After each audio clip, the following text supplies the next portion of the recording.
Welcome back to the Longevity Lab. In today's episode, we're thrilled to have Ryan Vesce as our guest. With a rich athletic history, Ryan has transitioned into the world of physical therapy, where he's on a mission to transform the landscape of this vital field. Ryan has started Matterhorn, a staple of physical therapy and fitness in Southwest Florida. During our conversations together, we discovered shared passions in the realm of longevity. Join us as we dive into Ryan's journey and learn more about his company, Matterhorn, and how it's making strides in promoting a brilliant approach to the body. Let's get started. Ryan, thanks for giving us some of your precious time, and I'm looking forward to this conversation. Yeah. So tell us a little bit about your background in sports, professional sports, and how did you end up with Matterhorn? Yeah. So I grew up in Long Island, New York. Played hockey all through my junior, high school years there. I went to Cornell, played there for 4 years under legendary coach Mike Schaefer, and then went on to play 14 years professional hockey, a little bit in the NHL with the San Jose Sharks, and 10 years in Europe, 6 of which were in the Russian league. And I lived in Sweden, Switzerland, Finland, Croatia, and Belarus, and Russia through my times playing, and had a ton of injuries. 2 of which were I had major back surgery, major hip surgery, back-to-back, 6 months apart from each other. And really out of desperation, I started combining all these elite techniques from these different practitioners that I work with in Europe, that all those people always looked at pain, injury, and movement dysfunction from a neurological level, which was different than traditional forms. So I started combining their techniques with my strength coach, who's now is the co-founder of Matternhorn Fit, Sean Sullivan. We put this process together to extend my career in 2013. I ended up playing an additional 5 years pain-free as one of these, miraculous moments in my life. And, from there, kind of Matternhorn Fit and the Matternhorn method was born. And so we had this hypothesis when I was done playing that, and truthfully, we didn't really know at the time if this could work for other people or if this was just an anomaly for my own body. But we set out to see if this could work for not only other athletes, but other, active individuals of all ages, including active seniors, which is a major population down here in Florida. And we started out with testing that with 6 people from my community, and we fixed all 6 in under 2 weeks. And from there on, we've been growing pretty quickly. So That's amazing. That's amazing. Yeah. We met last week at your place, and we discovered things about our bodies that we didn't know. Yeah.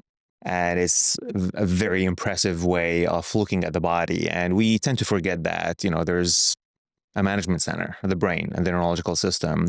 And, when you talk about it, and you're talking about it right now, it just makes sense. Yeah. But why do you think there's a big discrepancy between mainstream physical therapy, and what is the obstacle of really thinking or acquiring this kind of therapy up until today, where somebody like who really had to suffer through it, really to learn it the hard way?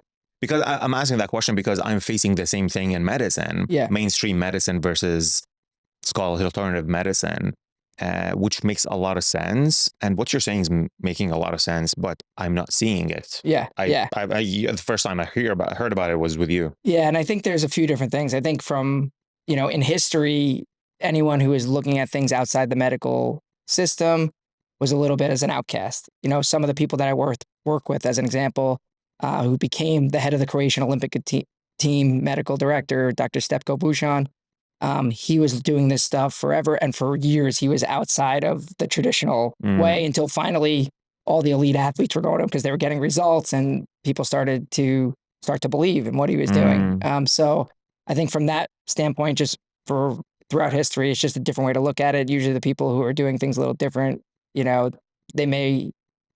people may think they don't know anything, right? This is just the kooky or quack. But over time, as these things start to prove themselves out and the results are there and the clinical evidence is there, and then, as scientific evidence and, stuff kind of develops, you start to see that maybe those people way back when in ancient Eastern medicine and things like that, right, are right on the money. And Exactly. Had a great way of doing things for years that have gotten results. So the fact that we don't see people doing exactly what we do is we've kind of had this I've had this unique experience with my partner, Sean Sullivan, to take these techniques and ideas from different people in different countries just by way of myself playing in these countries and having injuries and always seeking out the best of the best healthcare professionals in these places, that we're able to combine them in a way into a fully integrative process that they may be doing something in Croatia through that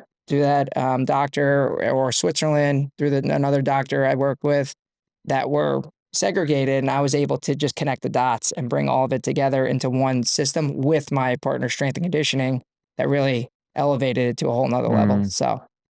So did you see, you played in the United States as a short period of time with NHL, right?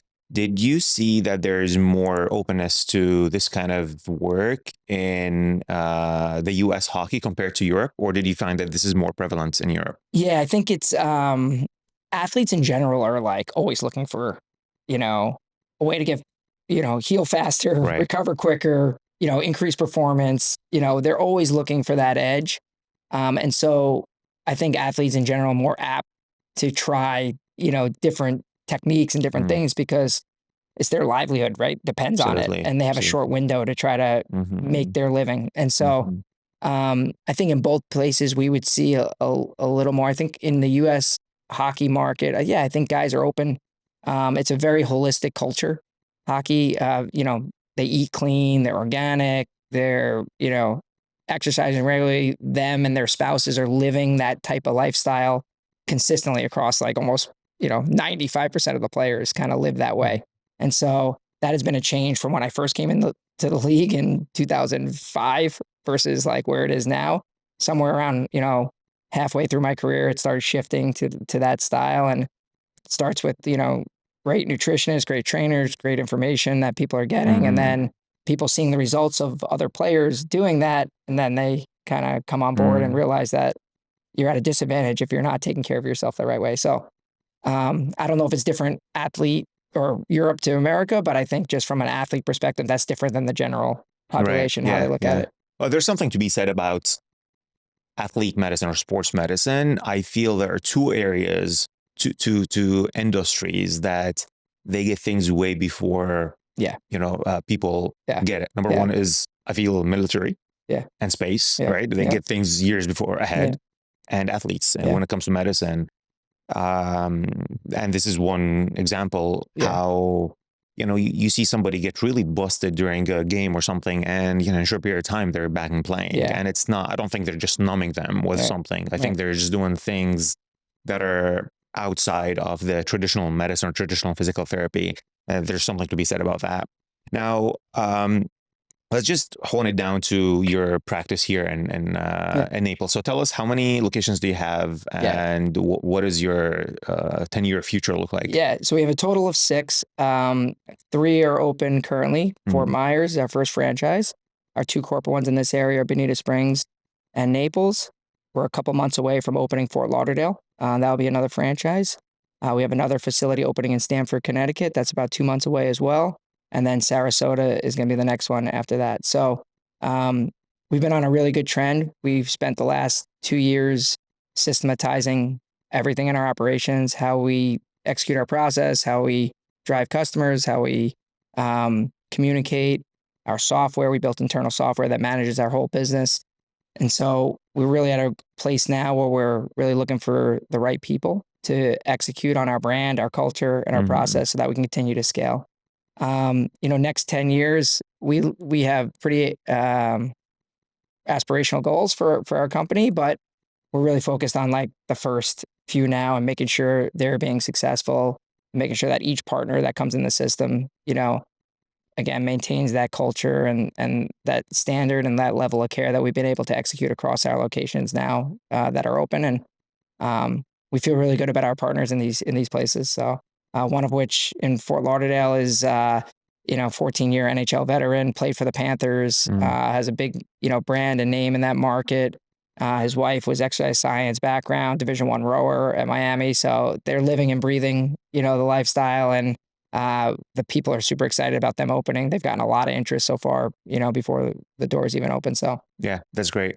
So when I was at the facility last week or 2 weeks ago, we spend maybe an hour there, and I've seen a lot of people come in and out. And I've seen people who they look athletes, they're probably in their early 20s, but I've seen seniors as well. Yeah. And I've seen somewhere in the middle, men, women, everything. So you're taking this from an athlete's perspective and you're applying it to across the board in the community. So let's just take two contrasting examples: a young athlete versus a senior. Yeah. How do you apply this for a young athlete, and how do I apply it for a senior? How does that fit into their lifestyle, and how does that help them throughout their lives? Yeah. So first of all, everything's personalized.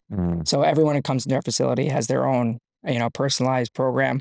From a principal standpoint, it's exactly the same. So at first, with everyone who comes through our doors, we identify exactly where the brain and body are not communicating, and if there are breakdowns that are present, and we reconnect those patterns so that the right parts of the body can absorb the force of movement and the wrong parts aren't doing too much work. And so we figure that out with everyone, identify that, correct it. That process takes about 2 weeks, about 6 sessions to retrain that neurological pattern. Then from there, we build a personalized movement plan to prevent those issues from coming back, and then to enhance overall performance for whatever goal that person is looking to. Obviously, someone like you who's super fit and really trying to take your performance maybe to the next level, you'd be different than a 72-year-old who's just coming in with shoulder pain, wants to play with her grandkids and do something a little less intense. And so we make sure we program for that individual for what they need, for what's appropriate on a level and an intensity basis. And we've been really successful in doing that. And, I think to your earlier point about, why athletes have like access before. And I think that's true, but I think a lot of people stay in that athlete world. And what we're trying to do is have the biggest impact on as many people as possible. So to take that pro athlete experience and process and provide it and allow the general population to have access to it, which really hasn't been done in society that much. So yeah. So you said something about let's diagnose, basically, see what the problem is and see where the brain is not communicating with that muscle or that area. Yeah. But then you said, okay, well, we're going to try to fix it. But then you said something really key, which is prevent it from happening in the future. Yeah. Today's problem, whether it's in medicine or physical therapy, whatever it is, we try to fix the problem rather than prevent a problem from happening. Yeah. And that's costing more lives, more money, more time, and we're not being successful. People maybe are living a little longer, but they're not being healthier for that same reason. And I think that applies to your field as well. I don't think there is enough emphasis on preventing injuries and preventing, let's say, limitations to your activities, whether it's daily activities, whether it's in your workout routines. Everybody's just, okay, if I get injured or when I get injured, my doctor's going to refer me to physical therapy. And then and insurance is going to pay for the first 6 weeks of therapy before they approve my surgery. So you feel that a lot of physical therapists, and I know a lot of physical therapists, and I see the frustration where first of all, a lot of people, they don't take it seriously, and it should be taken very serious. Right. And they just do it just because the insurance is telling them to do it before they approve the next step, which is absurd. Yeah. And I was talking earlier with the guys, I mean, the system is broken. Yeah. There's no question. And it's very enlightening to see something like this pop here and there, and having 6 locations in the country, that's big. So where do you see, let's just be more specific, where do you see, let's talk about senior population right now. You applying this into preventive care when it comes to daily, as you said, like an older guy wants to play with the grandkids. Just having a healthy lifestyle, being able to go up the stairs, and when they fall, basically try to, not break something. Like how do you apply preventive measures specifically to senior citizens? Yeah, I mean, for senior or not senior, so for people in our age first, I think we need to be getting ahead of it, right? So that when we are seniors, we're not, fighting an uphill battle. For seniors, it's not too late though, right? And we've seen this time and time again where people have been able to make significant changes in the way they feel, in the way they move, in their range of motion, in their balance, in their strength, in their ability. And it's just having that education and understanding that this is what you need to prevent and fight off, the regression. And regression is going to happen, right? That's just part of life. We're going to inevitably at some point, everyone's going to lose function of something. But you really want to put yourself in the best position possible to maintain as long as possible and to do the things you want to do when you want to do them for as long as you can. Sure. And so that's where we come in, and it's really in that education piece. So we speak to different communities. We talk about the Matternhorn method and how it can help. And then it's getting people to really value spending dollars on their health, right? And I think this is where, we align in the preventative measures and looking at the whole person. And I think that's what was really attractive about your practice to us and Matterhorn was just we're very, aligned on just like how we think about the body and the human being and like long-term longevity and health. So I think, getting people to understand that, getting people to actually make an investment in themselves, right? And know that if I'm going to, go out 5 days a week and drink at the club, that's probably not the best investment for my long-term health, and sit on the couch and not do anything, right? It's probably better to spend an hour 3 days a week in the gym, feeling good, doing those preventative measures so that you can have a life that is of movement and health and experiences and things like that. Yeah. I mean, I think as I've seen with my parents and my in-laws, like as you get older, you want to have these experiences, right? Like that's, maybe things you didn't have time to do when you were working. And if function is the reason why you cannot do things and have that type of experience, that's pretty mentally draining and hard to accept, right? And so we really want to just try to provide that information to everyone in education and get them to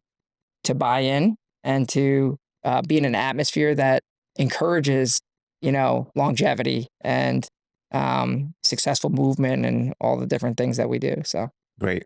So last time, I think we talked about how young athletes today, whether maybe not as much professional athletes, like somebody who wants to be an athlete and they run all the time and they bike all the time and they just want to crush it. Just because they're young, they think they're invincible. Yeah. Right. And I think we had a conversation there how actually that might be hurting them, whether from the medical perspective, whether it comes to biochemical changes, cortisol spikes, they actually develop insulin resistance down the line because of basically poor rest, poor sleep, poor diet habits. Knowing what you know today, what would you have done differently when you were younger, really climbing the ladder to go into the professional hockey? What would you have done differently back then? Yeah, I think we didn't know back then, and there wasn't like high level performance centers and strength and conditioning and things like that. But I think I would have done that a lot earlier and focused a lot on my positioning in terms of how my hips were open, how I had length in my quads. When we're in the sport of hockey, the sport of most sports, right? You're in a shortened position and your hip flexors and quads, right? So you have to do the opposite to elongate and to make sure you're not continuing to get shortened over time to put more strain in other areas. I think the way I played and the style of game, I was small, obviously small player, but I played physical style and a pretty, intense style. I think I would have had a lot less surgeries, if I, was doing the right things on a strength and conditioning level and flexibility level from an earlier age. And so we've seen that with our guys who come through and they start at 13 years old and they go through those first few years of building up the parts, and then they hit 15 to 18 and then they just, go like a missile because they're at such a better place than everyone else. They move better. Their muscles are at length where they should be. They're not creating compensation patterns. And so yeah, I wish I had that when I was younger for sure. Yeah. So simple advice to younger people today, what could they do to just make their journey a little longer and a little safer? Yeah, I think from the beginning, find a great trainer. I think that's a really, if you're a serious athlete, right? Like there's a big difference from going to Crunch Fitness and just doing squatting and bench pressing to actually training with a high level professional that can guide you in the right way and make sure you're building your body in balance. And forget sports. That's going to help you just later in life, just like have a more longevity in your body and less injuries going forward. So, but from the athletic perspective, it's definitely helps. And so I think that would be the key. Just, a lot of these kids we see even at their high school gyms, they're just like squatting and cleaning and doing things that like they have no business doing. Mm. They shouldn't even be having a barbell on their back or, doing a clean. We don't really believe in doing cleans. We don't think we can find a lot of other ways to build power Yeah. in a safe Yeah. way and making sure that you're getting the right things for the athlete. But, Yeah. a lot of the kids end up just doing what their school program is and don't really, go above or don't have the knowledge maybe to know, or the parents don't have knowledge to know. Maybe they should be getting into a more specialized program. Yeah. Do you get to talk to school kids? Do you have any platform where you can, reach school kids and especially in this area? Yeah, I mean, we deal with a lot of the high level youth athletes. As far as like speaking to an actual group of kids, I haven't really done that. We've gotten all them through organic, word of mouth and people seeing us online or finding us. And I see. but Seems there's a lot of education that yeah, needs to be done at a school level. I really think there is, Yeah. and I think that's sometimes it's difficult, right? Because you have some, maybe the old guards who are in charge of their strength and conditioning programs that Right. maybe think they have it and they think they Exactly. know, but maybe they don't, Yeah. and not to say they're all, I'm sure there's great ones, and not Yeah. to say they're all bad. It's like that in every field and every industry, but um, you just want to have as much information and resources for the athletes as possible, I think. Yeah. So Absolutely. Absolutely. So just going back to the specifics of the techniques and how you do, I mean, I cannot help but just try to connect it to Chinese medicine yeah, and acupuncture, where not everybody, but a lot of people think it's just scam, right? But I'm one of them. I used to think that, but the more I read about it and think about it, um, it's not. I mean, you're basically dismissing a whole cultural kind of way of approaching medical issues just because you don't believe in it, and it feels like you kind of overlap with that a little bit, because I think that's, in a nutshell, that they focus on neurological communication between the body parts and the yeah. brain. I think we've known this for a long time. Mm, Like, how long has acupuncture been around? yeah. And other techniques where the brain controls everything. Hmm. That communication between your brain and your body is Yeah. where it starts from the brain. And so when you're dealing with an injury, if you're dealing with just that injured part and you're not thinking about that communication or where that communication may be disrupted, I think you're missing a big piece of the puzzle. And it shows in how quickly you can fix something. Yeah. Because if you can make those changes happen very fast when you're dealing from the neurological system, that happen less fast when you're just trying to fix a structure. Exactly. And Yeah. how many times have you gotten a massage or had treatment and you feel great, you walk out, and then 2 hours later you're back to feeling, tight again because your brain kind of restricts and guards that area because the underlying problem hasn't been resolved. And so, Actually, you might injure that area yeah, more absolutely. because you're basically relaxing an area that the body made tight for a reason. Right. You're Right. trying to prevent something there. Right. So, what do you think the most common complaint or injury when somebody walks in through your doors? We have a few: back, Okay. shoulder, knee. Okay. Okay. Those are kind of the, Okay. we get shoulder pain, back pain, and Mhm. knee pains are probably equally the most we see. And Okay. so, yeah. Okay. And do you have success in certain areas more than others? No, I mean, we've had success in And all of it. almost all the areas. All of Yeah, it. yeah. I All of mean, it. the hardest area or the hardest problem, I should say, is neuropathy. Okay. And we've had success with neuropathy. We've had other cases where we haven't. It's Mm, just a function of what that person is dealing with, where that is coming from. If they're having a reaction neurologically from the brain that is continuing to send a burning sensation in there and not allowing it to release, not having feeling in the bottom of the feet. mm, So we've had cases where we've been able to completely reverse that, and other cases where we haven't. So I would say that is the hardest of what we see, even though we continue to see neuropathy mm. patients. But the rest of the musculoskeletal injuries Yeah. we're very Yeah. consistent with. Yeah. Neuropathy is very challenging. I mean, Yeah. even from our perspective, even looking at it from the medical end, and um, it's usually towards the end stage of a certain process. Mm-hmm. And again, here we didn't try to prevent it; we're trying to treat it. I think that's part of the problem. Mm-hmm. Is you're dealing with nerve endings where, at the end of the day, this has been cooking for a few years now, Mm-hmm. and now it's manifesting itself as constant burning or Mm-hmm. pain. So again, it comes back to the point of preventive care and how can we apply this towards improving life and longevity. It's really very enlightening to see something like that really pop here and there, and I love what you're doing. And I appreciate we're gonna make sure that this goes around and people know about it. So here in Naples, you said, and Bonita Springs, Sarasota, Fort Lauderdale. So that's basically South Florida. Fort Myers as well. Fort Myers is up and running. Yeah. Now they've been open for a year.